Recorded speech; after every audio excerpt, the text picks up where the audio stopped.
know what's going on there. You might say, oh well, it's language or something, but I think there's a bit more to say.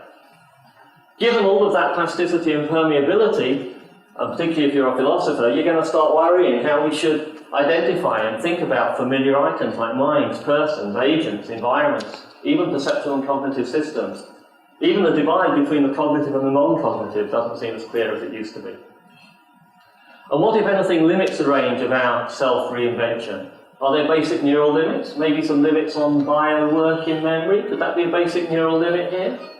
What about socio-affective limits? Maybe our emotional nature is fixed in some way, our cognitive nature isn't? I don't know. What about self-imposed limits? Are we just going to decide for moral or aesthetic reasons to draw the line somewhere? I don't know. And what happens when the cans meet the oughts? Where does self-reinvention stop and cheating start? Despite all of that, I think I've offered a positive story. I think we humans are good at this. It's good for us. It makes us a work in progress, a race of bodily, mental and sensory chameleons. And the upshot really is that we should just tread softly, for who knows where our loved ones end and the world around them begins. That's it. Thanks.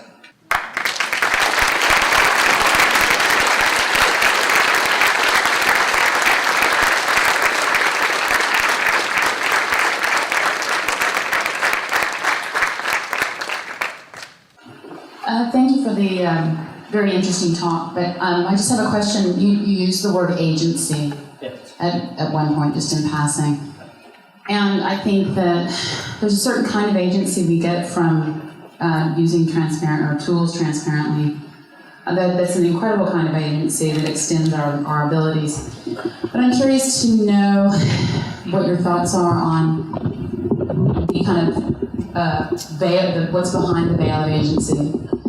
Whereas when you use your iPhone to enhance your memory, you're also paying AT&T, and so your ability to have that agency is controlled in America by AT&T, because we can only have iPhones through AT&T. So I'm curious to hear you comment on one thing that was missing from the limitations, which would be political economy and money.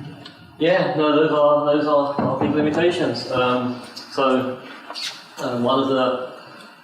One of the things that I think we have to address as a society is a kind of the potential here for sort of increasing the divide between the sort of technological haves and the have-nots. You know, we could almost speciate into two races, if you like. I think we just have to guard against that as best we can. So places like MIT have some rather good initiatives here to try and design really, really cheap and robust laptops, for example. I mean, super cheap, super robust.